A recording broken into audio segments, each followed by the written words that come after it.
What is going on, everybody? Welcome to a special edition of the Wrestling Junkies podcast. I'm Eric, Mr. Cincinnati Robinson, and as always, I am joined by the podcast dad himself, Chris Hoops. Choops, how you doing, man? I'm upset we both wore red, but that's okay. We're doing something today that I love. We're talking to an actual real life wrestler. Let's get into it.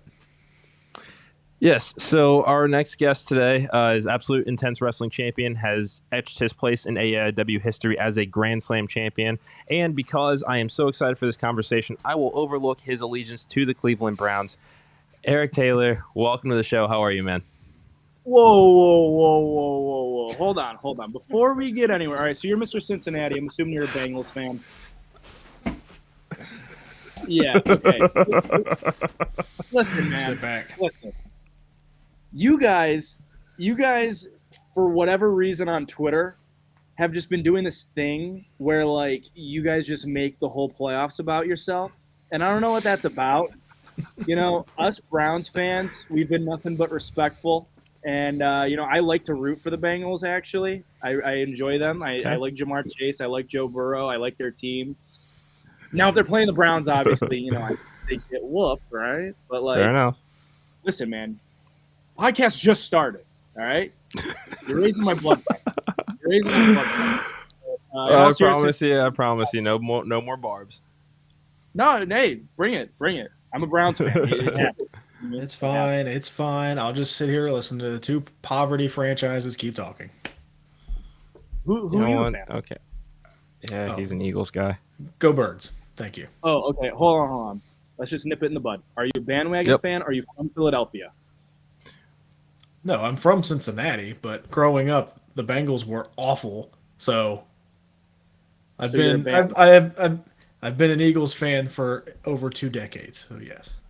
Did you start becoming a fan because they were good? I did not. Fun story, and I promise we'll get into wrestling. Fun story. It's all good. Is growing up, I got into football. I started playing Pee Wee football in first grade.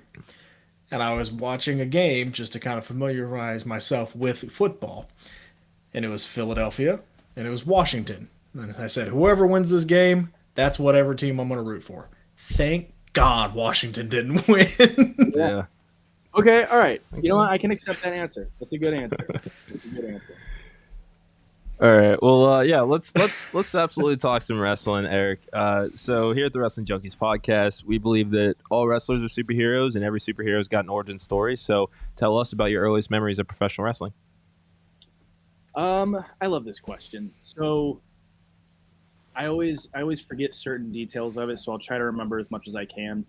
I think that my first memory of wrestling was somehow I got Legends of Wrestling on PS2, and I remember I literally only got to play it one time because the disc cracked, and I didn't know anything about professional wrestling. I didn't know what it was. I had no idea what it was, but for whatever reason, the only thing that I can remember about it is I thought that John Cena was The Undertaker, and I thought The Undertaker was John Cena. Don't know why. It was like my 4-year-old brain just not comprehending, common sense. And so my cousin Jesse always liked it. He liked it growing up, and because of his older brother. And so I kind of got into it that way because I would just be over and we would play SmackDown versus Raw or whatever it is, and then we would wrestle with each other and stuff in my grandma's basement with the rest of my cousins, and my other friend from grade school also liked it. So kind of the same thing, we would wrestle in the basement, and he would pretend to be the Great Khali and squeeze my head and stuff. So that's kind of where it started. I remember one specific moment where my other cousin's girlfriend was over. We were having like a big family party, and my cousin was trying to turn on wrestling, and my cousin's girlfriend didn't like that we were 6-year-olds trying to watch wrestling because they're violent and they're bleeding and stuff and whatever. Yeah. And she tried to wrestle the remote away from us, and the old TVs where you would do like a soft click and it would turn off the audio or the video, but it would leave the audio on.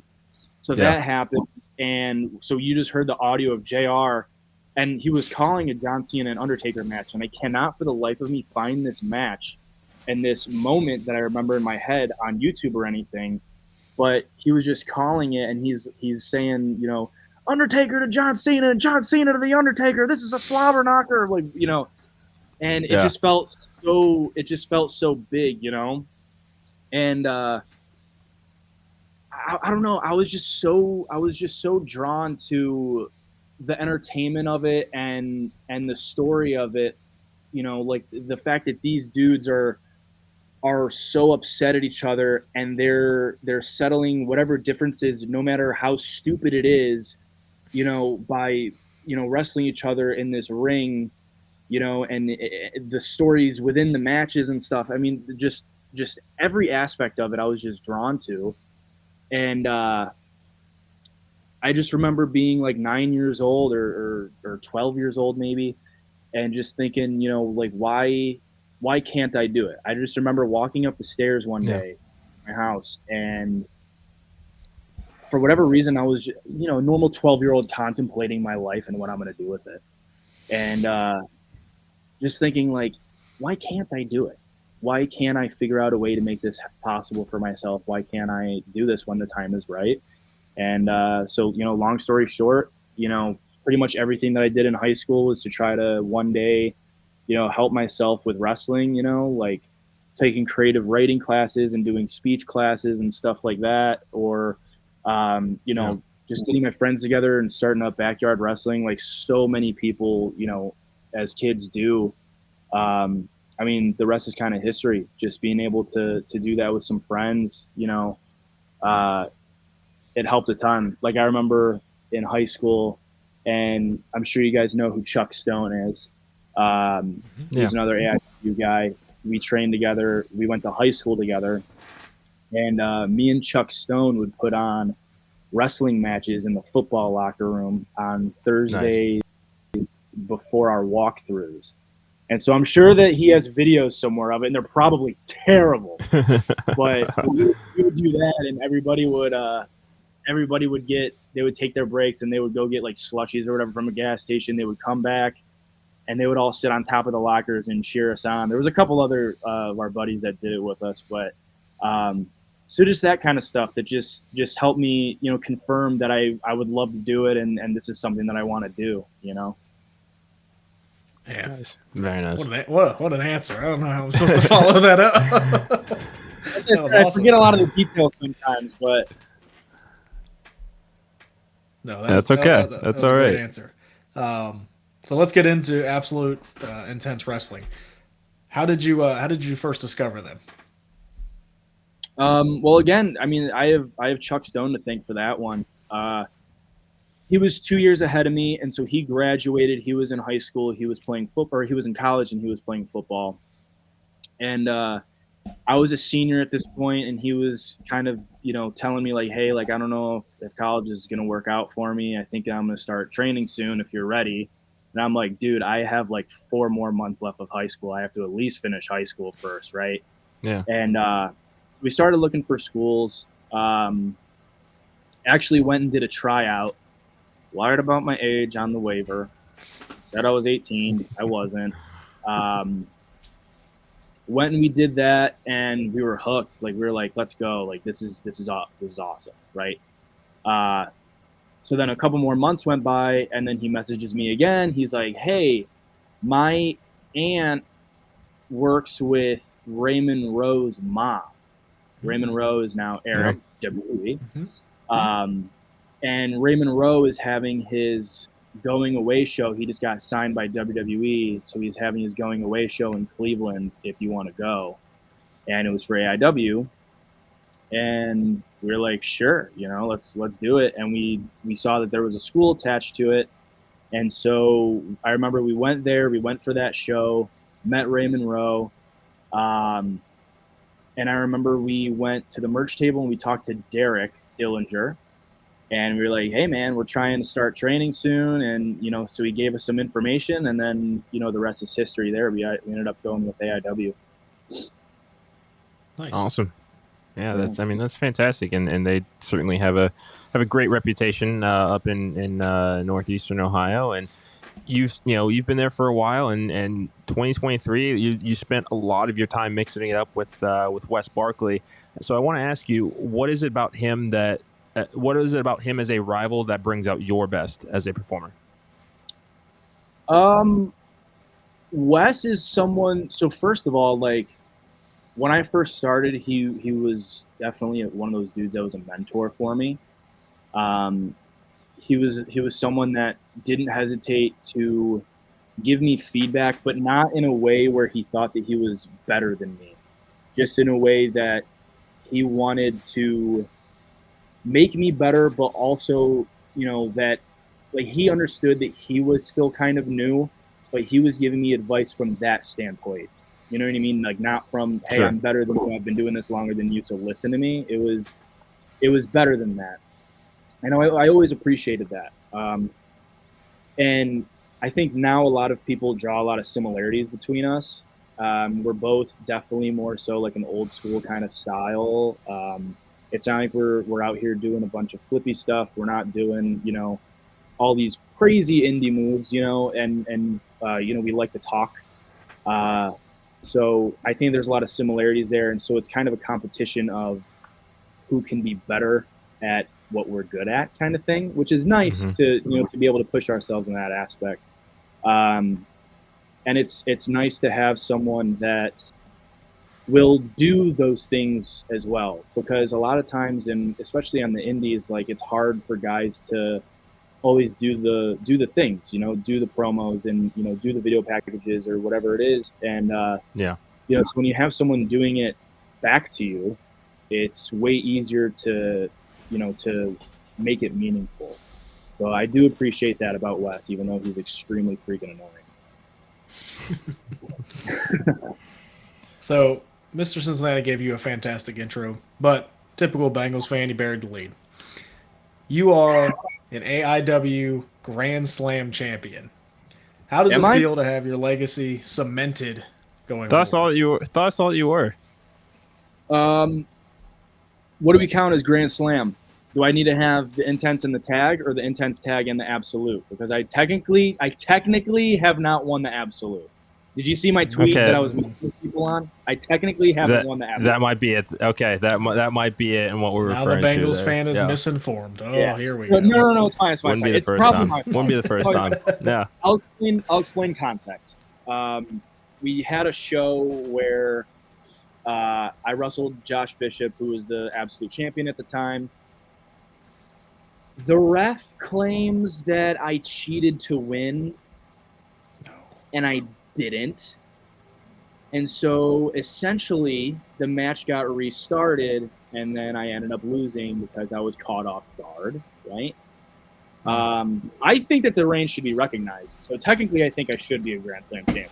But I'm still fighting with some of the powers that be about recognizing it. But so technically, I'm not a Grand Okay. Slam champion. But you never know. Maybe it'll get recognized. Maybe it'll get recognized. I recognize Hey, it. screwed I out of a got you. championship, much like the Bengals. So we do have something in common. So I did also come across a pretty funny picture that low key went viral. You're attempting to cash in a title opportunity, and then the next thing you know, we have this iconic photo. Yeah. What happened in between? Well, yeah. So long story short, tried to cash in my J-Lit opportunity. Works a lot like Money in the Bank, and tried to cash it in on Mr. Isaiah Broner. And long story short, miscalculated it, and I ate a pretty mean clothesline. And knocked me pretty loose. So that's where you get that photo. Which, by the way, great photo. I think it was. Yeah. It is pretty damn funny. It is a great photo, yes. So you have mixed it up in the ring with the likes of, and this is a hell of a list, I will say. Eric Young, Chavo Guerrero, Shane Douglas, Colin Delaney, Filthy Tom Lawler, Swoggle, the Headbangers, Lee Moriarty, Ethan Page, and one of my personal favorites, Raven.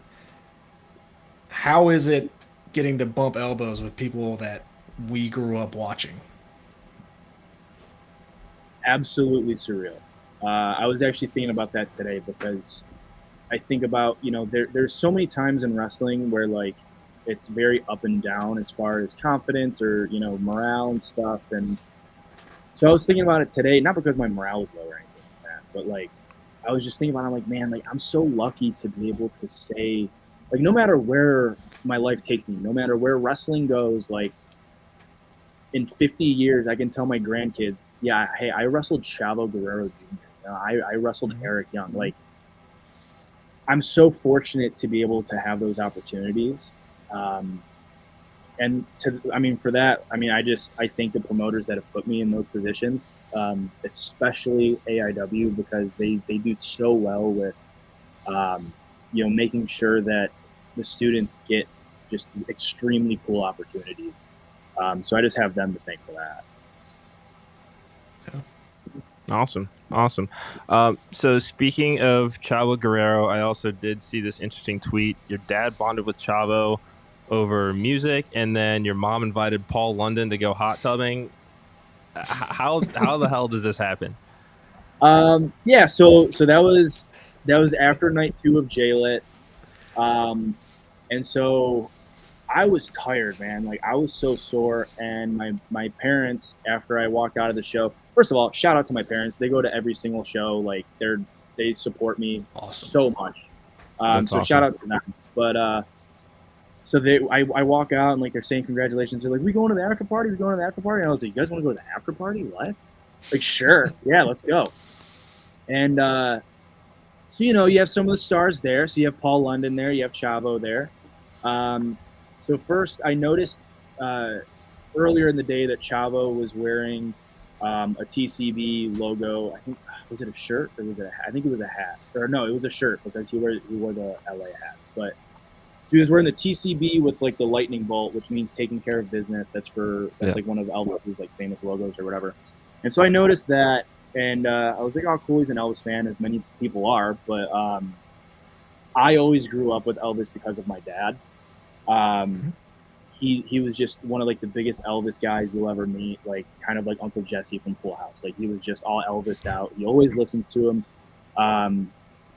Growing up, we would just sit in the garage and just listen to like Elvis gospel music or just Elvis in general, and just like on like a Saturday night, So I always grew up with it. I'm very close with it. I love the music, and so I'm sitting at the bar with my dad, and Chavo's walking by, and so I just I wanted to take my moment, even though I had talked to him after the match, just to kind of pull him over again in like more of like a casual way, just be like, hey man, thank you again for tonight. Like it was really cool, it was awesome, thank you for everything. And he's like, yeah, thank you, brother, whatever. And so when I introduced him to my dad, I was like, Dad, this is Chavo Guerrero, my dad.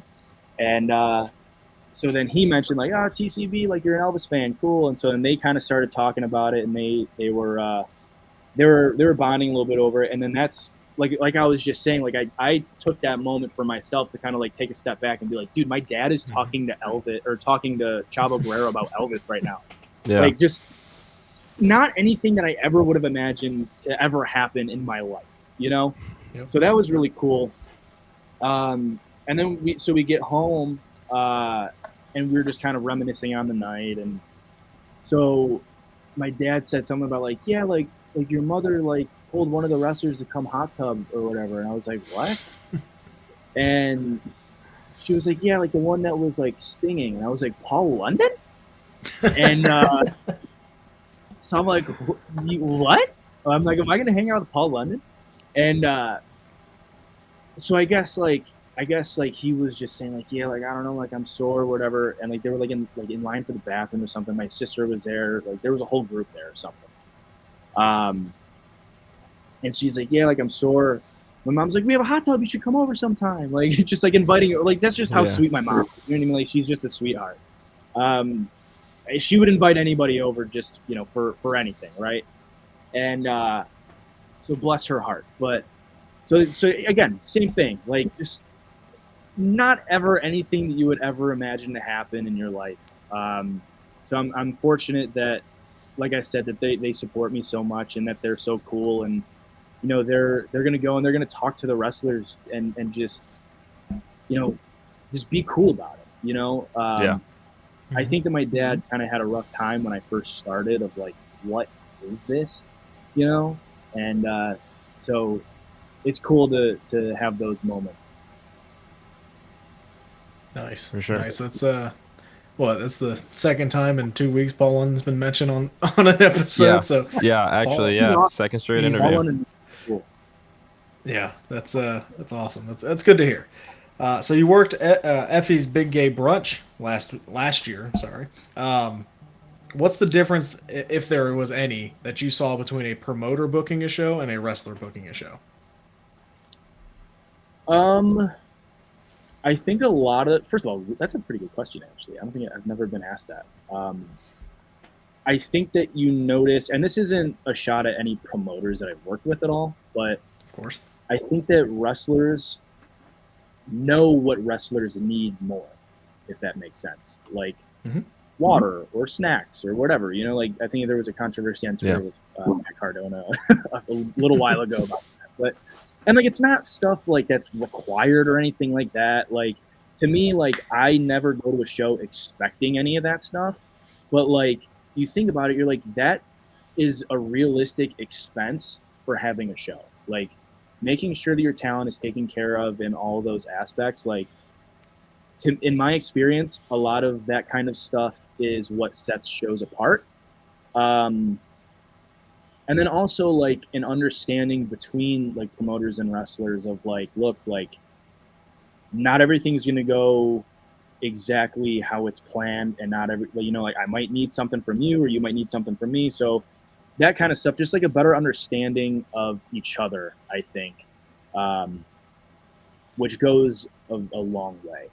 I think is just the biggest thing. Yeah. Okay. Very, very well said. Very well said. Yeah, we certainly we got to catch the Tampa edition this past weekend, and hell of a show. And I'm sure you had a lot of fun working yours as well. You know, we've spent about 22 minutes here talking all things Eric Taylor. We want to give you the chance to put the spotlight on some other names that we should be looking out for in the Indies right now. Well, yeah, I mean, so I'll take a minute to just plug some of the AIW guys because this new crop has just done such a phenomenal job. The class after me and then the class after them. Sam Holloway, man, if he's not signed by the end of the year, I'll be very surprised. Like that dude is insane.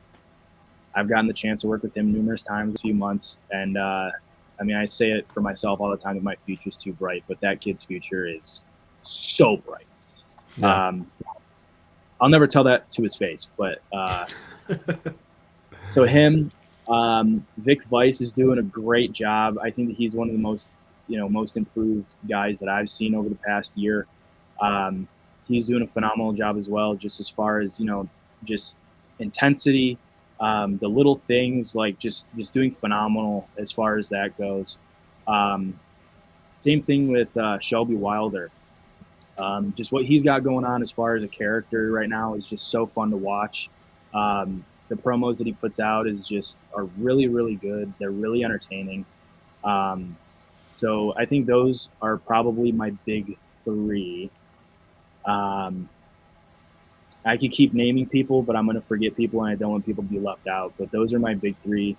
But man, just the academy in general is just doing so good, and they're all improving so well, and it's fun to be the guy to like see them kind of evolve over time, and see them get to realize their dream, on the rookie show every year in the summer. It's pretty cool. And even from this class, Tyler Jordan that dude is killing it too. I mean, he's been doing for what they started in September technically on shows, and he just looks real fluent. So Okay. Awesome. Great. Yeah, we always love hearing new names to check out. For sure. All right, we're gonna have you help us settle a debate. It is an ongoing debate on the Wrestling Junkies podcast. Every guest is asked this question. Every guest. Mr. WrestleMania, Shawn Michaels or The Undertaker?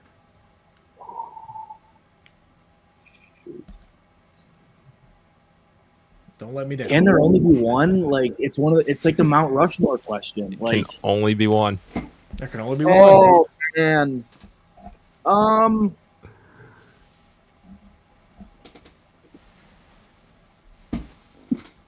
wow, dude, that's a wow. I think as much as I love Shawn Michaels, I think you have to go with The Undertaker just because the whole aura of the streak and everything that surrounds that, especially like those last 10 years, like there's never going to be anything like that again. You're going to have performers that are going to be able to come in and do great things and put on good performances and everything and have great matches, but the whole aura of the streak I think is just unbeatable. I think that that's the greatest story that WrestleMania will ever tell personally. And it's one of those streaks that's just it's never going to be broken. Like I mean, never say never, I guess, but like the whole aura of it. I mean, even if it is broken, like there's not going to be someone that can replicate it like they did it, Sure. So I think for that reason, I would probably have to go with Taker. That's fair. Awesome. That's fair. Awesome. Another I one. will say to Mr. Cincinnati, eat it. Yeah, whatever. That's fine. That's okay. Your name tag still says Johnny Van Frank, but whatever. It's fine. Eric, before we let you go here, tell our audience what events you have coming up and where can everybody find you on social media. Okay, yeah. So when is this coming out, by the way? This will be out this Friday. This Friday. Okay, cool. So tomorrow, on February 3rd in Akron, Ohio, if you're close by, AIW presents Eye for an Eye, I think the show is called. Stan Hansen's going to be there, so it's going to be extremely fun time. Very cool. Yeah, so it's going to be pretty sweet. It's going to be me and the Duke versus Wes Barkley and Isaiah Broner. I like it. So that's the top one right there. Another show coming up in Ohio, February 29th, in Lakewood. It's going to be called Leap. So those are my front two. And then we got a couple more things cooking up. Just stay tuned on social media so you can follow me on Instagram, Twitter, and TikTok at Future2Bright. It's going to be FUTR, the number 2, BRITE. And then if you want to get some merch, you can either find the link in my bios or just go right to bigcartel.com. I think it's bigcartel.future2bright.com or something. I forget what their handles are. But either way, I don't know if you can look up the stores or whatever. But if you want any T-shirts, hoodies, hats, anything, there's some really cool logos on there, really cool stuff, really cool products.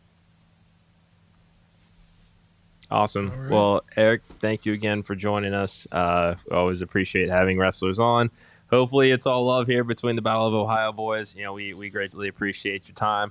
Best of luck this weekend. Thank you so much for joining us. That'll do it for this episode of the Wrestling Junkies podcast. For the podcast dad, I'm Mr. Cincinnati, and we'll talk to you guys soon. Thank you, guys.